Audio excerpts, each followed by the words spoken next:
ಯದಾ ಯದಾ ಹಿ ಧರ್ಮಸ್ಯ ಗ್ಲಾನಿರ್ಭವತಿ ಭಾರತ ಅಭ್ಯುತ್ಥಾನಮಧರ್ಮಸ್ಯ ತದಾತ್ಮಾನಂ ಸೃಜಾಮಯ.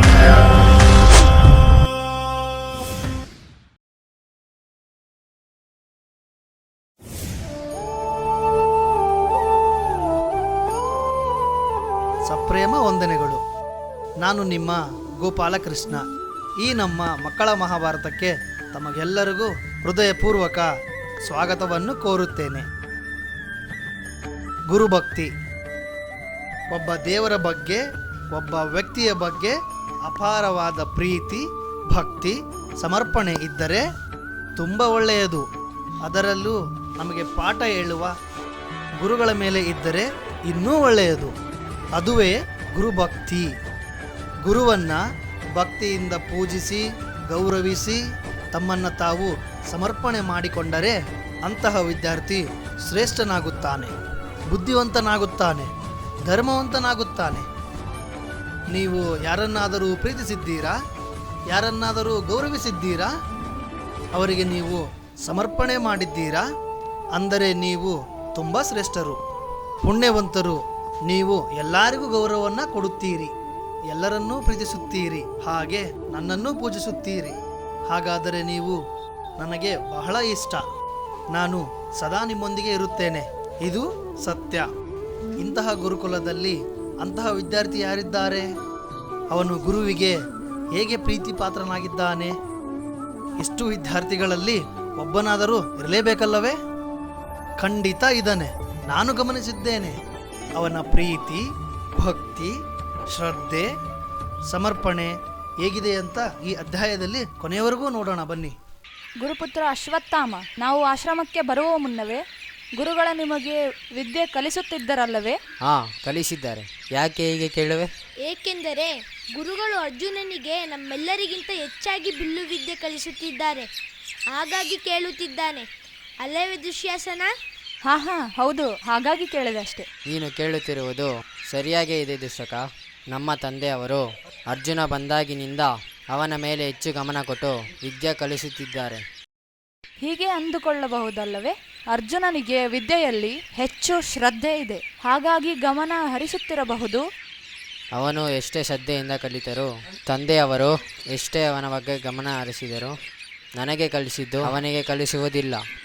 ಓಹೋ, ಅಂದರೆ ನಿನ್ನ ತಂದೆ ನಿನಗೆ ಯಾವ್ಯಾವ ವಿದ್ಯೆಯನ್ನು ಕಲಿಸಿದ್ದಾರೆ? ಅರ್ಜುನ ಈಗ ಶಬ್ದವೇದಿ ವಿದ್ಯೆಯನ್ನು ಕಲಿಯುತ್ತಿದ್ದಾನೆ, ನಿನಗೆ ತಿಳಿದಿದೆಯೇ?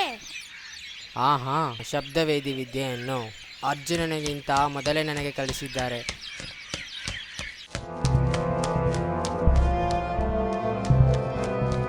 ಅದು ಕೇಳಿಸಿಕೊಳ್ಳಿ, ಪೊದೆಯಲ್ಲಿ ಯಾವುದೋ ಪ್ರಾಣಿ ಹೋಗುತ್ತಿದೆ.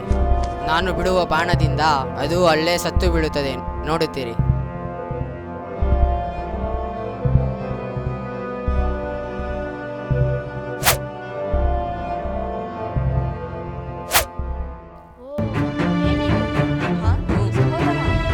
ಇದೇನಿದು ಗುರುಪುತ್ರ? ನಿನ್ನ ಬಾಣವನ್ನು ಯಾರು ತಡೆದಿದ್ದಾರೆ? ಇದು ಹೇಗೆ ಸಾಧ್ಯ? ನಾನು ಬಿಟ್ಟ ಬಾಣದ ರಭಸ ಕೇಳಿ ಯಾರೋ ಬಿಲ್ಲುಗಾರ ಬಾಣ ಬಿಟ್ಟಿದ್ದಾರೆ. ಯಾರಿದು? ಮತ್ತೆ ಇನ್ಯಾರು? ಆ ದುಷ್ಟ ಅರ್ಜುನನೇ ಇರಬೇಕು. ನಿನ್ನನ್ನು ಹೊರತುಪಡಿಸಿ ಅವನೇ ತಾನೇ ಶಬ್ದವೇದಿ ವಿದ್ಯೆಯನ್ನು ಕಲಿಯುತ್ತಿರುವುದು. ಅವನು ಕಾಣದಂತೆ ಅವಿತುಕೊಂಡು ನಮ್ಮ ಮಾತುಗಳನ್ನು ಕೇಳಿಸಿಕೊಂಡು ಈ ರೀತಿ ಆಟವಾಡುತ್ತಿದ್ದಾನೆ. ಆಶ್ರಮಕ್ಕೆ ಬರಲಿ, ವಿಚಾರಿಸಿಕೊಳ್ಳೋಣ ಬನ್ನಿ.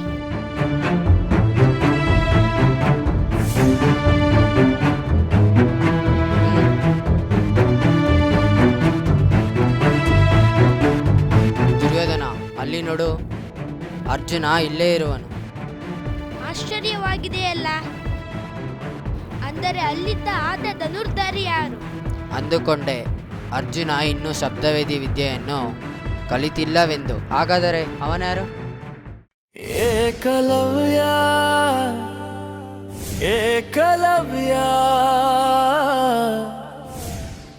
ಲೋಕ ಮೆಚ್ಚಿದೆ ಏಕಲವ್ಯ.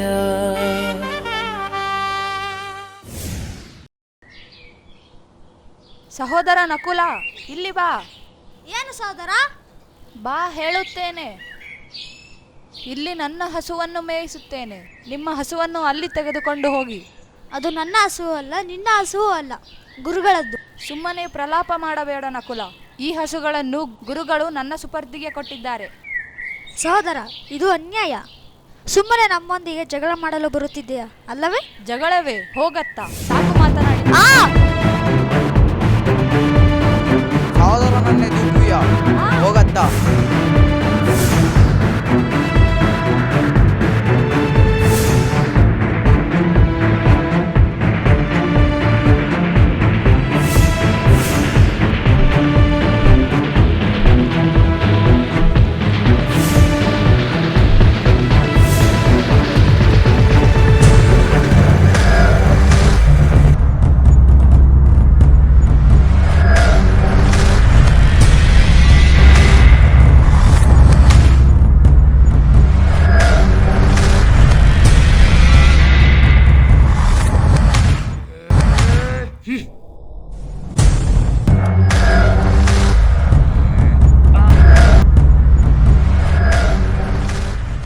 ಕುರುವಂಶದ ಕುಮಾರರ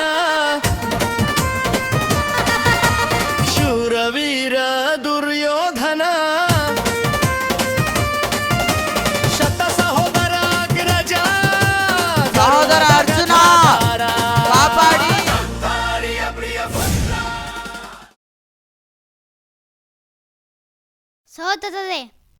ಸಹೋದರ ದುರ್ಯೋಧನ, ಸಹೋದರ ಭೀಮ ಗದ ಯುದ್ಧ ಮಾಡುತ್ತಿದ್ದರು. ಯುದ್ಧ ಮಾಡುವಾಗ ಆಯ ತಪ್ಪಿ ಸಹೋದರ ಭೀಮ ಕಸನ ಹೊಂಡದಲ್ಲಿ ಬಿದ್ದಿದ್ದಾರೆ.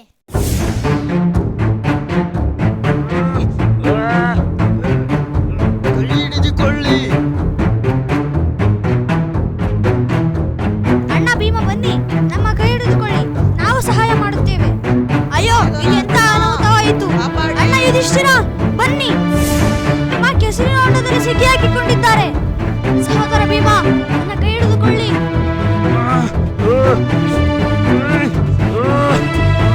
ಕೈ ಕೊಡು ಸಹೋದರ, ನಾವು ಸಹಾಯ ಮಾಡುತ್ತೇವೆ.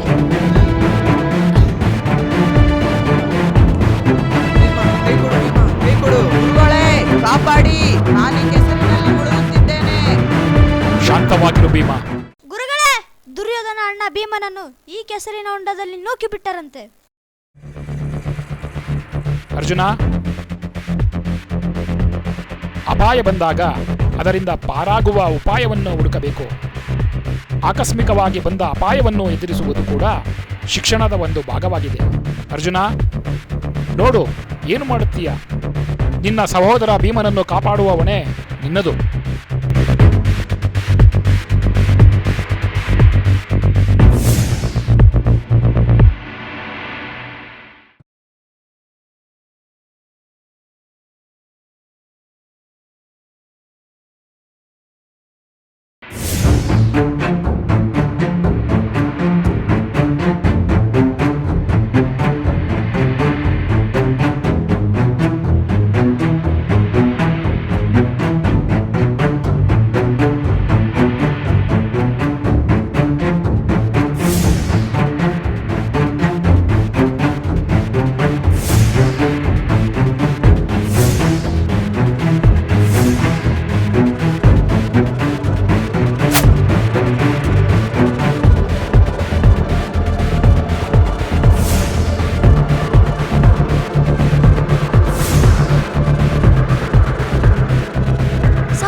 ಕಾಪಾಡುತ್ತೇವೆ.